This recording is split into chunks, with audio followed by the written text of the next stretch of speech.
किसी राज्य में एक राजा और एक रानी रहते थे। उनकी दो बेटियां और दो बेटे थे। उनकी एक बेटी का नाम अमावस्या और दूसरी बेटी का नाम पूर्णिमा था। पूर्णिमा बहुत ही धार्मिक स्वभाव की थी। वह हमेशा पूजा पाठ किया करती थी और गाय की सेवा किया करती थी। घर का सारा काम भी करती थी।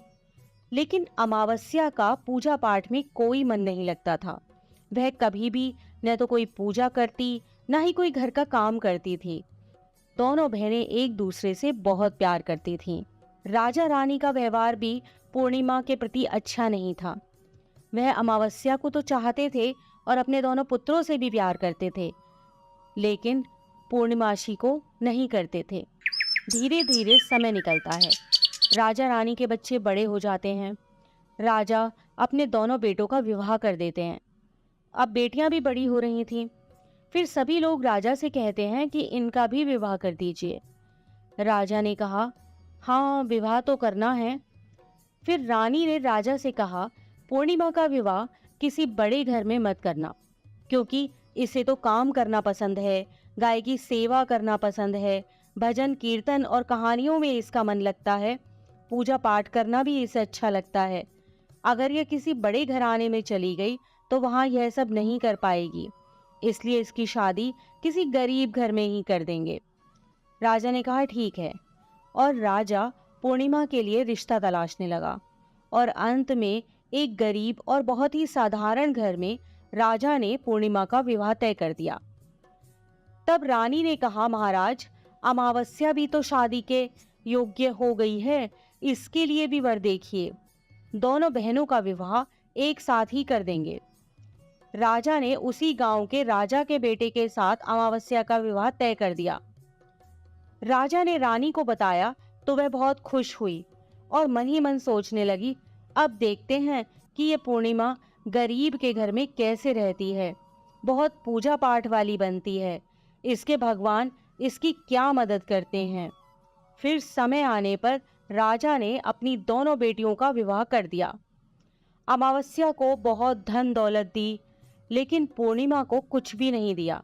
पूर्णिमा के भाई भाभी उससे बहुत प्यार करते थे, क्योंकि वह अपनी भाभियों का काम में हाथ बटाती थी। लेकिन अमावस्या उन पर रौब जमाती, उनसे अपने काम कराती, इसलिए अमावस्या के प्रति भाभियों का ज्यादा स्नेह नहीं था। फिर अमावस्या और पूर्णिमा दोनों अपने अपने ससुराल चली गईं। एक बार की बात है, अमावस्या ने अपने घर में शिव चर्चा रखी। सबको बुलाया गया, लेकिन उसने अपनी बहन पूर्णिमा को नहीं बुलाया। पूर्णिमा अपने दरवाजे पर बैठी थी तो गांव की औरतों ने कहा, तुम्हारी बहन ने अपने घर शिव चर्चा रखी है, तुम नहीं जाओगी क्या? पूर्णिमा ने कहा, नहीं बहन, मैं नहीं जा रही, क्योंकि मेरी बहन ने मुझे बुलाया नहीं है, तो मैं कैसे चली जाऊं? तो गांव की औरतों ने कहा, नहीं बुलाया तो क्या हुआ, यह तो पूजा पाठ का काम है, तुम चलो हमारे साथ। गांव की औरतों की बात मानकर पूर्णिमा शिव चर्चा में चली गई। जब अमावस्या ने पूर्णिमा को देखा तो वह गुस्से से बोली, जब मैंने तुम्हें बुलाया ही नहीं था तो तुम मेरे घर कैसे आ गई? अब आ ही गई हो तो चुपचाप एक जगह बैठी रहना, इधर उधर मत घूमना। उसने पूर्णिमा की गरीबी का भी बहुत मजाक उड़ाया। पूर्णिमा की आंखों में आंसू बहने लगे। वह भगवान शिव से प्रार्थना करने लगी कि हे भगवान, मुझ पर आप कब कृपा करोगे? आखिर मेरा कसूर ही क्या है? क्या पूजा पाठ करना, गाय माता की सेवा करना और काम करना गलत है? भगवान, अब तो मुझ पर रहम करो। इस तरह वह भगवान से विनती करने लगी। शिव चर्चा पूरी हो गई और अमावस्या ने सबको प्रसाद दिया, लेकिन पूर्णिमा को प्रसाद नहीं दिया। वह वहां से बिना प्रसाद के वापस आ गई। वह रास्ते में सोचती है कि घर पर बच्चे प्रसाद मांगेंगे तो मैं उन्हें क्या कहूंगी। फिर उसके मन में एक विचार आया कि क्यों ना अपने भाई भाभी से ही मिलकर आ जाऊं। वह अपने पति और बच्चों को बताकर अपने मायके जाने के लिए निकल गई। चलते चलते उसे एक तुलसी का पेड़ मिला। वहां एक चबूतरा बना था, जिस पर एक बूढ़ी माई बैठी थी। उस बूढ़ी माई ने पूर्णिमा से कहा, बेटी, तुम कौन हो और कहाँ जा रही हो? तब पूर्णिमा ने बूढ़ी माँ को अपना परिचय दिया और फिर बूढ़ी माँ ने कहा, बेटी देखो, मेरा तुलसी का पौधा सूखा जा रहा है, इसमें थोड़ा जल डाल दो और चबूतरे की भी धुलाई कर दो तो थोड़ी ठंडक मिलेगी। पूर्णिमा ने बहुत अच्छे तरीके से चबूतरे को धोया, तुलसी में जल दिया और तुलसी की पूजा की। उसने बूढ़ी माँ को भी स्नान कराया और उनके चरण दबाए। फिर पूर्णिमा ने कहा, माँ जी और कोई काम हो तो बता दीजिए, अगर नहीं है तो क्या मैं जाऊं? तो बूढ़ी माँ ने कहा, नहीं बेटी, और कोई काम नहीं है, अब तुम जाओ, और उसे खूब आशीर्वाद दिया। लेकिन तुम अपने मायके से लौटते समय मुझसे मिलकर जाना। उसने कहा, ठीक है माँ, और वह आगे चल पड़ी। चलते चलते रास्ते में उसे एक शिव मंदिर मिला। वहां भी एक चबूतरा था, उस पर एक बूढ़े बाबा बैठे हुए थे। वे और कोई नहीं, स्वयं शिव भगवान थे। लेकिन पूर्णिमा उन्हें पहचान नहीं पाई। बूढ़े बाबा ने कहा, तुम कौन हो बेटी? तो पूर्णिमा बोली, क्या बात है बाबा? बाबा ने कहा, बेटी, क्या तुम इस मंदिर की सफाई कर दोगी? बहुत गंदा हो गया है, और चबूतरा भी धो देना। मेरे नहाने के लिए 2 बाल्टी पानी भर दो तो तुम्हारा बहुत एहसान होगा। पूर्णिमा ने खुशी खुशी बाबा के सारे काम कर दिए और भगवान शिव की पूजा की। थोड़ा और आगे चली तो उसे काली माता का मंदिर मिला। काली माँ भी एक बूढ़ी माँ के रूप में वहां बैठी थी। काली माँ ने कहा, बेटी कौन हो? तो पूर्णिमा ने अपना नाम बताया और कहा, क्या बात है माँ जी? तो बूढ़ी माँ ने कहा, बेटी, जहाँ सब पूजा पाठ करके तो चले जाते हैं, कोई मंदिर साफ नहीं करता। देखो मंदिर कितना गंदा हो गया है, जरा इसकी साफ सफाई कर दो। पूर्णिमा ने मंदिर की साफ सफाई की और उसने काली माँ का श्रृंगार किया, पूजा की। उसके बाद बूढ़ी माँ को भी स्नान कराया और उसके हाथ पैर दबाए। फिर वह आगे बढ़ी तो एक नदी मिली। वहां भी एक बूढ़ी माँ बैठी थी और वह और कोई नहीं, स्वयं गंगा मैया थी। उन्होंने कहा, बेटी तुम कौन हो? तब पूर्णिमा ने अपना नाम बता दिया और फिर बूढ़ी माँ ने कहा, बेटी, यहाँ सब स्नान करके तो चले जाते हैं लेकिन कोई सफाई नहीं करता, तुम यहाँ की साफ सफाई कर दो। उसने वहां की भी साफ सफाई कर दी। फिर वह बूढ़ी माँ भी उसे आशीर्वाद देने लगती हैं।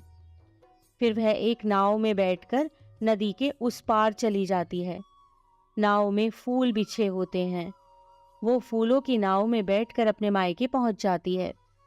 उसके भाई भाभी पूर्णिमा को देखकर बहुत खुश हो जाते हैं और उसकी खूब खातिरदारी करते हैं। फिर सब खूब बातें करने लगते हैं। सुबह जब ननद जाने को तैयार होती है तो भाभी ने उसे एक लाल साड़ी दी और कहा, नंद जी, इस साड़ी को पहन लो और हाँ, जल्दी जल्दी आया करो, बहुत दिनों के बाद आई हो। तो पूर्णिमा ने कहा, ठीक है भाभी, आप जब भी मुझे बुलाओगी मैं तभी आ जाऊंगी। और फिर पूर्णिमा ने खुश होकर वह लाल साड़ी पहन ली और श्रृंगार भी किया। भाभीयों ने थैला भरकर उसे धन और गहने दिए। पूर्णिमा घर से निकल गई। चलते चलते रास्ते में फिर वही नदी मिली और नाव में बैठकर वह नदी के दूसरे पार आ पहुंची तो वही बूढ़ी माँ मिली जो गंगा मैया थी। उन्होंने कहा, बेटी आ गई अपने मायके से? तो पूर्णिमा ने कहा, हाँ माँ जी। तब बूढ़ी माँ ने एक थैला दिया और कहा, इसे ले जाओ, मैं कहाँ रखती फिरूंगी, ये बहुत भारी है, और हाँ, इसे रास्ते में मत खोलना, अपने घर जाकर ही खोलना। पूर्णिमा ने कहा, ठीक है माँ जी, और वह वहां से चल दी। आगे चली तो काली माँ का मंदिर मिला। वहां भी वही बूढ़ी माँ बैठी हुई थी। उन्होंने भी पूर्णिमा को एक थैला दिया और अब उसके पास 3 थैले हो गए थे। वह कुछ आगे बढ़ी तो शिव मंदिर मिला। वहां बूढ़े बाबा के रूप में भगवान शिव बैठे थे। उन्होंने भी पूर्णिमा को एक थैला दिया। वह थैला लेकर आगे बढ़ी तो तुलसी माँ मिली। उन्होंने भी एक थैला दे दिया। अब जब पूर्णिमा अपने घर पहुंची तो वह 5 थैले खोलने लगी। सबसे पहले उसने अपने मायके का थैला खोला। उसमें खाने पीने की चीजें, कपड़े और गहने वगैरह थे। उसने खाने पीने की चीजें और कपड़े बच्चों को दिए तो बच्चे बहुत खुश हो गए। दूसरा थैला जो गंगा मैया ने दिया था उसे खोला तो उसमें सोना चांदी भरा था। तीसरा थैला जो काली माँ ने दिया था, उसमें 16 सिंगार का सामान था। चौथा थैला जो भगवान शिव का था, उसमें सब खुशियां थी, धन संपत्ति सब कुछ था। पांचवा थैला तुलसी मैया का था। जब उसने उसे खोला तो उसमें चावल, गेहूं और हर तरीके का अनाज था। पूर्णिमा के घर अब किसी प्रकार की कोई कमी नहीं थी। धन संपत्ति और भंडार से उसका घर भर गया था। पूर्णिमा खुशी खुशी रहने लगी। एक दिन पूर्णिमा ने सोचा, क्यों ना मैं अपने घर शिव चर्चा कराऊं। फिर पूर्णिमा ने शिव चर्चा रखी, सबको बुलाया। वह अपनी बहन के घर भी गई बुलावा देने। जब अमावस्या अपनी बहन के घर शिव चर्चा में आई तो उसके घर में धन दौलत देखकर आश्चर्य में पड़ गई। फिर अमावस्या ने पूछा, तुम्हारे पास इतना धन दौलत और वैभव कहाँ से हो गया? तो पूर्णिमा ने कहा, देखो बहन, तुमने शिव चर्चा रखी थी, मुझे नहीं बुलाया, फिर भी मैं बिना बुलाए तुम्हारे घर गई, लेकिन तुमने मुझे प्रसाद भी नहीं दिया। फिर तुम्हारे घर से आने के बाद मैं मायके चली गई। और इस तरीके से एक एक करके पूर्णिमा ने सारी बातें अमावस्या को बता दी। अमावस्या ने कहा, मैं भी अपने मायके जाऊंगी, तुम मुझे भी डांटो और प्रसाद भी मत देना। लेकिन पूर्णिमा ने कहा, भगवान का प्रसाद है, मैं तो सबको दूंगी। लेकिन अमावस्या ने प्रसाद नहीं लिया और अपने घर जाकर बच्चों से कहकर अपने मायके के लिए चली गई। चलते चलते तुलसी माँ मिली। उन्होंने कहा, बेटी, यह एक चबूतरा धो दो, तुलसी में पानी डाल दो। तो अमावस्या ने कहा, ए बुढ़िया, मैंने इतनी महंगी साड़ी पहन रखी है, जी गंदी हो जाएगी, मैं कुछ नहीं करूंगी। आगे चलकर भगवान शिवजी मिले तो उसने उनसे भी ऐसे ही कह दिया।